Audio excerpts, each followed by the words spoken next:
This program is brought to you from the Margaret Farrow Studio. Rewind. Your Week in Review is sponsored by the Wisconsin Realtors Association, bringing Wisconsin communities to life with great homes, businesses, and neighborhoods. The Wisconsin Realtors Association, the voice of real estate. This week on Rewind, Your Week in Review, justices on the state's high court raise a series of questions regarding drop boxes and whether voters can return ballots on someone else's behalf. Plus, a Republican running for Attorney General asked the governor to remove 5 members who serve on the State Elections Commission. And the governor is making another round of vetoes. We have more on what bills he rejected and those he decided to sign into law. All this and more on Rewind, Your Week in Review for April 15th. Hi, I'm Emilee Fannon. And I'm J.R. Ross. J.R., this week we're going to start with the state Supreme Court taking a lot of questions regarding the future of absentee voting, specifically what are the rules going to be around ballot drop boxes, and whether or not someone can lawfully take someone else's ballot on their behalf and return it at the local clerk's office. So the state Supreme Court held oral arguments this week regarding the future of drop boxes, like I said, and justices kind of raised a lot of series of hypothetical questions. And I thought there were a lot of valid questions, right? Can I give my ballot that's sealed and closed to my child to walk down the driveway and put it in the mailbox? So let's first kind of listen to some of those hypothetical questions that the justices were asking those who are talking to the court. Let's take a listen. Our reading, Justice Hagedorn, is that in person refers to the deliverer. The deliverer, the voter or the voter's agent, must either mail or deliver in person the ballot to the municipal clerk. And the clerk, the recipient, certainly has discretion to say, bring it directly to me, but just like with an in-person delivery, the recipient can also say, well, put it through the mail slot if I'm not there. If my local, political party, picks up ballots, picks up my ballot, and brings it to the clerk's office, has the ballot been delivered in person to the municipal clerk under your view? I believe it has been. If the ballot has been sealed and not tampered with, I would say yes. What does it mean, shall be mailed? Does that mean I can take it down to the mail room? Does that mean that I physically have to walk to the end of my driveway? Does that mean I'm handing it to the mail person directly? Can I stick it outside my house? To send is defined as to cause a letter or package to go or be carried from one person to another. That is a much broader definition than the one you were trying to impose and the one the legislature imposed. And again, I respectfully disagree because the statute says that this must be mailed by the elector. What the defendants want to argue here is that this means that anybody can do this. The envelope could be given to the local union steward. It could be given to the local Republican Party activist. It could be given to somebody who passes your house on the way and says, "Would you put this in the mail for me?" And that seems to me to be inconsistent with the clearly expressed legislative concern that given the absence of traditional safeguards, we want this to be mailed by the elector. Now, Jared, this big legal debate in the state Supreme Court comes after a Waukesha County judge ruled that only the voter can mail their ballot or return it in person at the municipal clerk's office. So I guess it remains to be seen what they'll ultimately rule, but I think what a lot of people are concerned about, especially the advocacy groups, is that those with disabilities, people with disabilities, they really don't know what to do. I mean, there was a woman that I talked to this week from Milwaukee that is paralyzed from the neck down. She said she had to illegally vote because she had to give her ballot to her caregiver to put in the mailbox. So we just going to have to see what's going to play out for future elections, especially in the battleground state for some big elections coming up. So the case kind of hinges on what does it mean to mail something? Right. Is it you putting it in the mail or somebody else putting it in the mail? What's it mean in person? Deliver it in person to the clerk and to the clerk. Does it mean in the clerk's office or the clerk on the street? Like if I see the city clerk of Madison, can I go give him my ballot? Mm-hmm. All interesting questions. If the court says what the Waukesha County judge said, which was only the voter can return the ballot either in person to the clerk to the clerk's office or a manned drop box, or via the mail, there will be a federal lawsuit on behalf of those disabilities saying you are preventing me from voting. Now, during oral arguments, Rick Essenberg from Wisconsin Institute for Law and Liberty, the conservative group who filed the lawsuit, argued that those disabilities could actually make arrangements to have the ballot picked up by a postal carrier. I'm not sure how that works, but I can guarantee you, again, if that is the ruling from the court, there will be another lawsuit. The other thing is, Brian Hagedorn got this, the Justice Brian Hagedorn. How do we define lines? What's a line of, okay, you can have a drop box in the clerk's office. Do we have to have a clerk standing over the drop box at all times to watch the ballot be dropped in? Or can it be like on the front door, like a mail slot, the front window, or we're staffed in here, but the ballot box is over? How does that work? What's it mean? And I don't know how they draw the lines. And remember, this court's been fractured on election stuff especially. You have the 3 liberals, the 3 conservatives, and Hagedorn, who is a conservative, but also like swings election issues.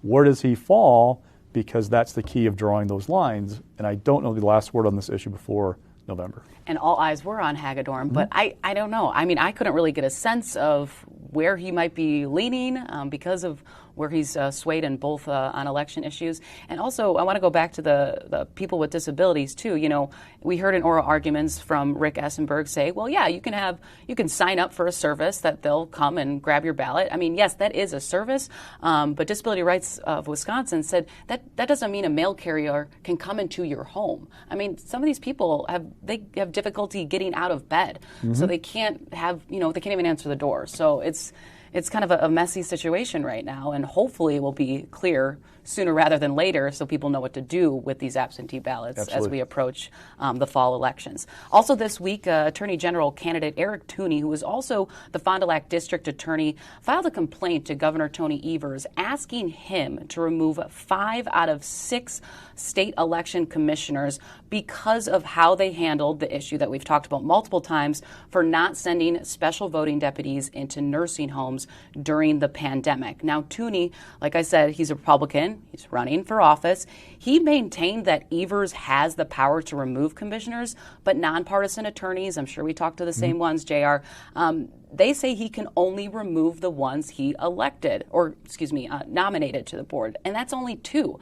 So Tooney kind of was, during his press conference, said, well, since the legislature is in recess, the governor has the power to do that, but you and I both know the legislature never technically formally is in recess. Yes, they might have their work done for the year. So it was kind of a messy situation, and he got a lot of backlash from his opponent, from Adam Jarko, who's his Republican opponent for AG. He said, his quote was, while Eric Toney is out doing political stunts it's prints very small on my glasses. While Eric Tooney is out doing political stunts and even initiating election prosecutions that he failed to pursue until becoming a candidate, my focus is restoring on keeping our communities safe. He's kind of switching the narrative to law and order type of things. I also talked to Ann Jacobs, who is the Democratic chair of the Wisconsin Elections Commission. She basically, also called this a political stunt. She thought this was really pointless because Toney didn't know, quote unquote, the rules on who the governor can and cannot remove. So let's first take a listen from Toney and Ann Jacobs, kind of giving him some criticism for his actions. What we saw from the Wisconsin Election Commission is they, in fact, went rogue. What they did was illegal. They committed crimes, and they must be held accountable. And also this morning, I hand-delivered a verified complaint to Governor Evers demanding that he remove those board members for cause based on their violations of Wisconsin election law. We've seen elections in the news more often than we'd probably care to see because of various issues that have happened in our elections, laws having not been followed, and we need to make sure the public has faith in our elections, and this is a part of that process. It's 2022. We're almost 2 years past the decisions that they are purportedly complaining about, which nobody complained about in 2020. He didn't go to his fellow legislators, the Republican Party, and ask them to remove the commissioners. If this is really the case, and he really believes that it's this serious, wouldn't you go to the people who actually appointed us, who do have the authority to remove us from the positions? So what I think about this is that they have nothing to do with elections administration. These are political stunts for political purposes, and we're a convenient excuse to do that.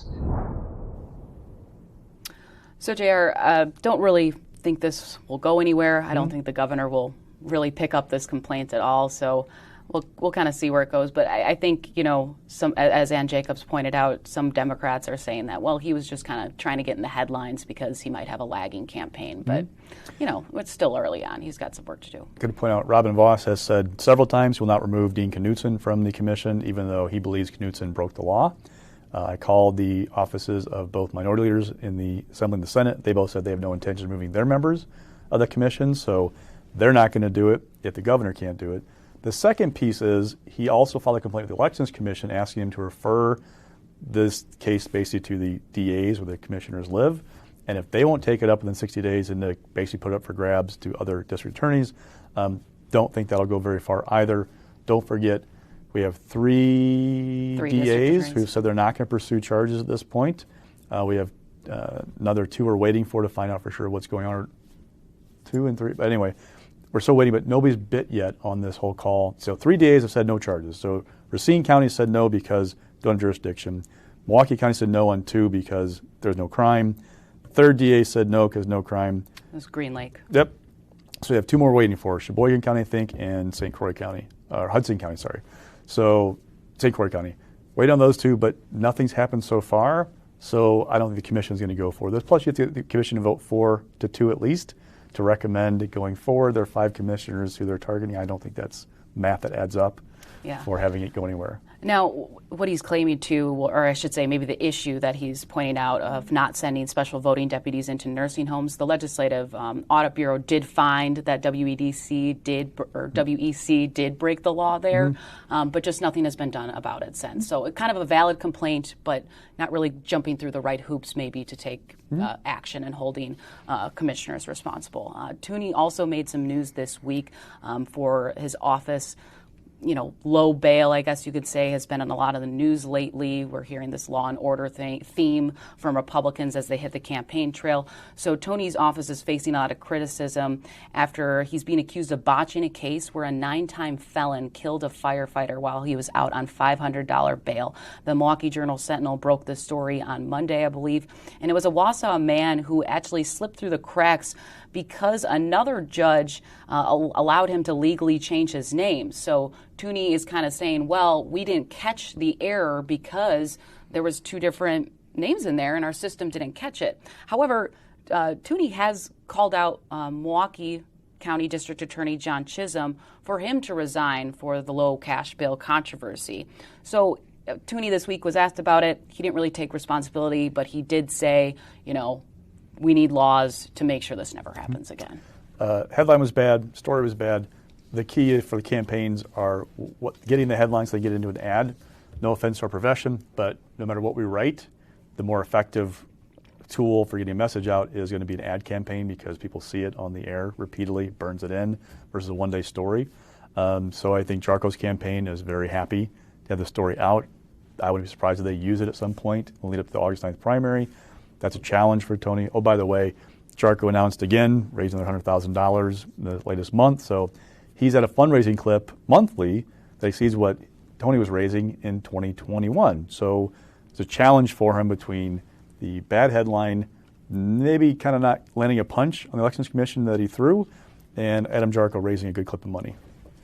Next thing I want to talk about is a story that I did this week that has been slowly kind of picking up a little bit of news media. It's regarding the licensing delays that is happening at DSPS, which is the Department of Safety and Professional Services. Now, this is leaving applicants that I talked to anywhere from 6 months. I talked to someone who was waiting 2 years just to get their application approved. Now, they can't go into the workforce without these proper credentials. So in a sense, it's hampering the already, struggling workforce right now. Now, even before the pandemic, I talked to DSPS Secretary Dawn Krim, and she said they were struggling with staffing shortages before she ever arrived. They have outdated processing systems dating back to 1997, and they have antiquated paper applications. And, when people hear these themes, JR, it kind of almost reminds you of the whole DWD unemployment backlog that got a lot of attention throughout the pandemic. So basically, when I talked to Dawn Krim, she said, here's the issues. I've asked the legislature for more money. She asked for staffing positions to update their technology. She got some money for the technology upgrades, didn't really get a lot of full-time positions. So this has been going on for a while. And I do want to point out that these investigations are happening in other states too. There was an article in NPR, NBC picked it up. So it's not just Wisconsin alone, but another agency here that just needs more bodies, needs more people. And lawmakers, I believe on March 16th, it was Representative Shane Sortwell kind of hold an informal hearing about this, trying to shine light on the issue. But as you know, lawmakers are kind of done for the year. So there's not really any solutions that can happen right now. But this could be maybe another target for Republicans to say, look what's going on in this agency, and kind of have that going up into, election season and kind of try to throw it into Governor Evers' face. But we'll see if it lands. I mean, they've made some updates since the backlog. They've improved the application process by removing confusing language on the website.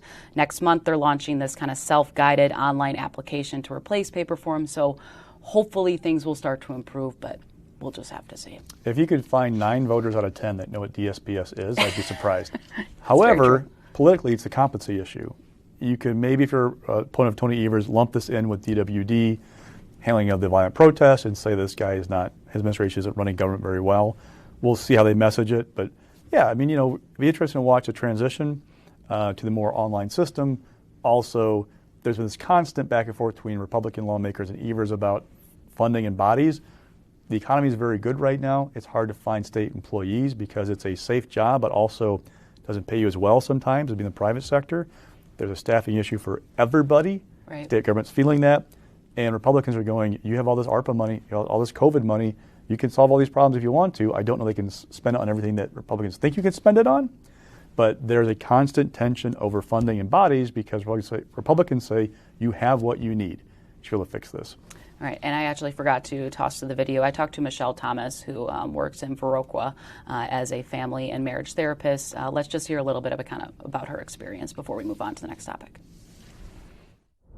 In my mind, I thought I wanted to start working in September once all my kids are off to school, and I figured, well, that 3 months seems like ample time to for all that paperwork to get sorted and make sure I have everything that I need. I try to call at 3 weeks. Nobody answers. I try again. I literally have been on hold for 2 hours sometimes, and then I just eventually give up. It was getting to the point where I would literally have to set aside an entire day to be prepared to jump through any hoops that needed to be jumped through. I've taken my phone to the grocery store. I've taken my phone to the park, like being on hold and just letting it play out. The delay is just, it felt like who's slipping through the cracks, during that time, that who really needs help. And these kind of bureaucratic pieces are what's holding everybody up.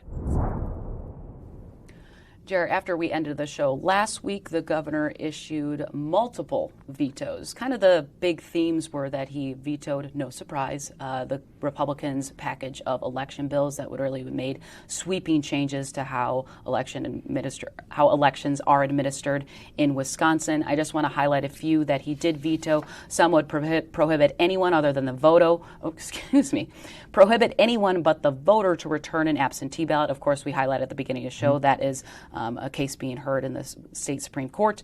One would limit someone who can identify as indefinitely confined, banning private money from being spent on elections, quote unquote, the Zucker bucks, not allow clerks to fill in missing information on absentee ballot envelopes, and giving the legislature more control over election guidance. Now, Governor Evers, in his veto message, said the right to vote is a fundamental to our democracy. It should not be subject to the whim of politicians who do not like the outcome of the election. So, no real surprise there.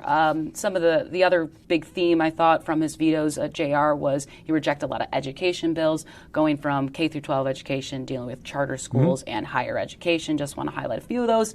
The K through 12 schools, some of the bills that were Republican bills that he vetoed would have allowed those with concealed carry permits to have guns on school grounds, allow parents to opt their child out of school mask mandates. There are some proposals there that deal with charter schools. Higher education would have required the UWC system to teach a course on the U.S. Constitution and the Bill of Rights. All those vetoes right there. So there could be more vetoes to come, but he kind of set a new record here, JR, of signing and rejecting a lot. 98 bills vetoed this session. That eclipsed what Governor Reynolds did in the early 60s. So he set the modern day record. Reference Bureau sent us some information after we wrote about that record pre-1940, because there were Blue Book records. I went back to there. 1862, there were 358 or 85 bills vetoed in 1 year. I'm not sure why. I'm trying to figure that out. But anyway, ways to go for that all-time record, but the modern-day record he has now set. I'm anticipating some more. There's still more bills to act upon, so I'm pretty confident he's going to cross triple digits. How far, though, I'm not sure how high he's going to get. And speaking of records, our next topic leads right into that. Holy smokes, did we get a lot of retirement news this week and just over the past few months. We're going to pull up this slide just to kind of put it into our viewers' perspective of just how many. Right now, the totals are at 9 Dems, 13 Republicans in the Assembly, 3 Dems, and 3 Republicans in the Senate. That equals 28. Now, it's important to note that some of them are deciding to run for other office, but kind of figures we haven't seen in quite some time, JR. Yeah, so a couple of things. It's a multiple number of reasons why people are retiring. So for some, Sandy Pope and Gary Hebel, they're both north of 70 years old. No offense to those who are north of 70, but I've got better things to do when I'm 70 years old than be in the Capitol. I hope I do, at least. They said it was enough. It's been long enough. Sandy, actually, when I talked to her, also said that she kind of marks her career in the Capitol of 2 decades as pre-Act 10 and post-Act 10, that pre-Act 10, you could work together and get things done, you're in the minority. Post-Act 10, people think that that's the way it's supposed to work. The way that debate played out, the contentiousness, that's how government functions. It's not much fun to be there anymore. Tyler Vorpagel, who is leaving member of leadership in the Assembly GOP caucus, I hear he's probably end up somewhere in trade association world when this is done. Cordy Horlocker from Mukwonago, he's going to run for the Waukesha Appeals Court seat, being vacated Marie Lazar, who won that seat in the Appeals Court. So there's that option for him. It's a number of things going on, but big picture, a couple things to note is that the more retirements you have in the Assembly GOP caucus in this environment, the more opportunities you have for a stop-the-steal wing of the party Republican to win a primary and possibly win a safe seat, and then possibly cause Robin Vos more heartburn next session. One thing to watch. Also, it is a generational change. I went back and looked at the Act 10 roster of the 4 caucuses. There will be at most 1 member of the Assembly Democratic Caucus left in the chamber in January who voted on Act 10 from the same seat in spring of 2011. Wow. That's massive change. Now, they're not a lot of politics. Mark Buchanan's in Congress now, for example. Joe Parisi's off as Dane County Executive. Corey Mason's a mayor. On down the line. Some have left and gone. Kelda Royce, for example. Right. She was in office in the Assembly in January or in 2011. She left to go run for Congress, then came back and won a seat in the Senate. So people have moved chambers. But I'm talking about in the same seat you were in 11 years ago, not many. Over in the Republican caucus, it's fewer than 10 at most. We're still waiting for maps to play out, some other stuff. In the Senate, I think it is 3 Senate Republicans who were in the Senate chamber in 2011. 4 of the 14 Democrats left from the Act 10 debate in the Senate. That is huge turnover. Now, we've seen it before. In We're at 28 right now. There were 29 departures in 2014. Now, I count that as retiring, running from their office, that kind of stuff. Mm-hmm. So again, this term, Rachel Cabral Guevara running for their office, right? Rodriguez running for lieutenant governor, David Bowen running for lieutenant governor, Roger Roth, so people running for other offices. Amy Loudenbeck for Secretary of State. But they're leaving their current seats. It opens the door to a huge turnover. The back-to-back-to-back turnover, we're looking at getting close to 70.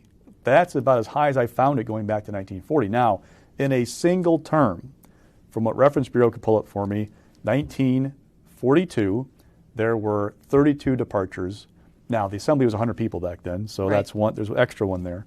But 42, we were in the middle of a world war. So I don't know for sure that played a part in why people left, but you can figure out, okay, that might be why. Again, now it's different. It's a number of reasons. It's age. It's been around a long time. It's wanting to getting paid a better salary. Yeah. I mean, no offense to $55,000 a year, doesn't go as far as it did 20 years ago, and the salary's not increased dramatically.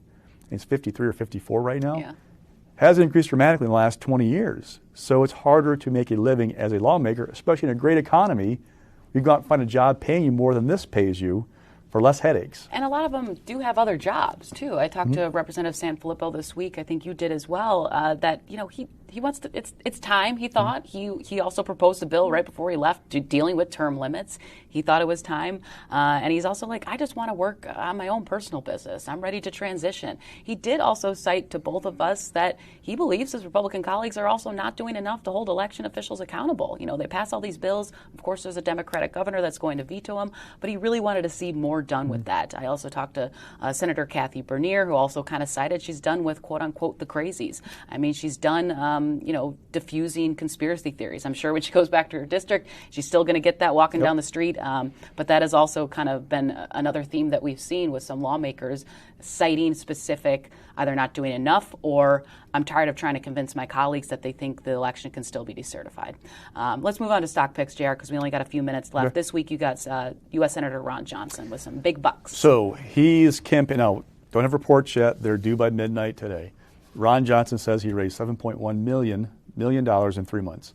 To put that in perspective, he raised $711,000 in the last 3 months of 2021 before announcing his campaign. Look, all of last year I saw these kind of mediocre numbers from Ron Johnson. I was told he has an untapped network of donations that he could just rake in money because he's a lightning rod for criticism, right? About COVID, Hunter Biden, pick your conservative cause. He is out front making remarks that draw attention. If he just turned on the spigot, they said, he'd pull the money. Well, he raised $2.1 million from online donations alone. Now, put that in perspective. Alex Lasry, $3.9 million this quarter, $3.45 million from his own pocket. Sarah Galuski, $2.1 million this quarter, $1.5 million from her own pocket. Mandela Barnes, $1.7 million this quarter. Haven't seen details of how it raised, but he has not been putting money home in the campaign. Two things to think about long term. One, Ron Johnson, great, he's raising this kind of money. It's a big number. It actually is more than a third of what he raised in the entire last cycle in 3 months. So between 11 and 16, he raised 20-some million, $7 million in 3 months, okay? Once we get past the primary, there will be plenty of money for everybody because we are one of the 5 to 10 seats that will determine control of the United States Senate. Yeah. So I have no concerns for anybody about what they're going to have. For the Democrats, though, the question is, one, how much deeper can Lasry and Galuski go and put them on their campaign? And two, can Mandela Barnes bank enough cash that if either Lasry or Galuski get momentum, he can blunt it? Now, I don't care if he's broke coming out of the primary again. It's not great, but there'll be resources there. But Lasry and Galuski can write personal checks. So as they're going up on the air, they're moving voters. We don't know Mandela Barnes can do that just yet. When can he go on the air and run an ad? Now, he's better known. He has a reservoir that has a price tag on it from that name ID. But if he loses momentum, what's he going to do to stop those guys? That's something to watch as the next couple of months play on. What can he bank? And mixed this week, you have Rebecca Clayfish. And just, we got to touch on the GOP field might get bigger. And we got a confirmation from Eric Hovde that he will not be getting on the Republican side running for governor. So Hovde told me he's out, more interested in federal issues. Also had a family health issue with his father-in-law. But his focus really is on federal stuff. He's going to look at running for U.S. Senate in 2024. Okay, he's off the table. But Tim Michels and Tommy Thompson aren't. And there's this kind of discussion going on in Republican circles about the dynamic between the two of them. Mark Belling, a radio host in Milwaukee, reported there's an agreement between the two that one will get in, one or the other will get in. I don't think that's, my sources are telling me it's a little more nuanced than that. It's that Michels won't get in if Tommy gets in. And they both know if they both get in, that then it would probably create their chances of beating Rebecca Clayfish. The issue for Clayfish is they're still talking about running somebody else in mid-April. Yeah. There is still this kind of undercurrent of, she's not strong enough, she's this, whatever it is. Now, the challenge is, Tommy Thompson hasn't won a race in Wisconsin since 1998. It's been a long time. He is still well known, great name ID, but it's been a long time the base has changed. Tim Michels ran in 2004 against Russ Feingold. If Michels gets in, how much will he spend to catch Rebecca Clayfish? She's done the legwork. She's got the networks, the grassroots. She's done all that stuff, going to campaign events for assembly candidates and Senate candidates. How much will he spend to catch her? Because you have to take it away from her. Don't forget Kevin Nicholson's out there, Tim Rantham. It's a fractured field if there's somebody else in. Caveat is Donald Trump. Will Trump endorse one of these guys or Rebecca Clayfish? If you're Michels backer, you make the argument of, hey, he's the most well-positioned to get the Trump endorsement. So maybe that carries something. Tommy Thompson went down to Mar-a-Lago. I was just going to say, they all went to Mar-a-Lago. Diane Hendricks, who's this mega GOP donor, really wants Tommy Thompson. It looks like she's a fan of the idea of him running. So she talks to Trump. Could that help get a Trump in? We shall see. So there's all that going on, and Rebecca Clayfish is going, okay, you still got to take it from me. I've done the work. But can she prevent one of them if they spend enough, if they get a Trump endorsement, if. And oh, by the way, for Tony Evers, the more contentious this primary is, the worse it goes. Yeah. It helps, even though it's a really, really bad environment for Democrats right now. All right. And real quick, JR, following this week, PFAS regulations. Basically, a judge ruled DNR can't regulate PFAS because it has created a list of hazardous materials for its spills list. Unless you put that list together, you can't regulate it. If the DNR puts that list together, Republican lawmakers will almost immediately nix it because they've got concerns about the cost of cleaning up PFAS. So we're in this kind of difficult situation. The decision was put on hold until I think May or June, allow the DNR and the state to appeal. It's not done yet, but this was a blow to those who want to see the state regulate PFAS. All right, that will do it this week. Thanks for joining us. I'm Emilee Fannon. And I'm J.R. Ross. Everyone have a happy Easter for those who are celebrating. Take care. This program was brought to you from the Margaret Farrow Studio.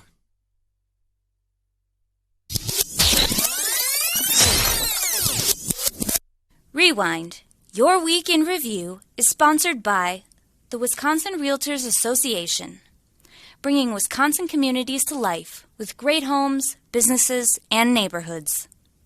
The Wisconsin Realtors Association, the voice of real estate.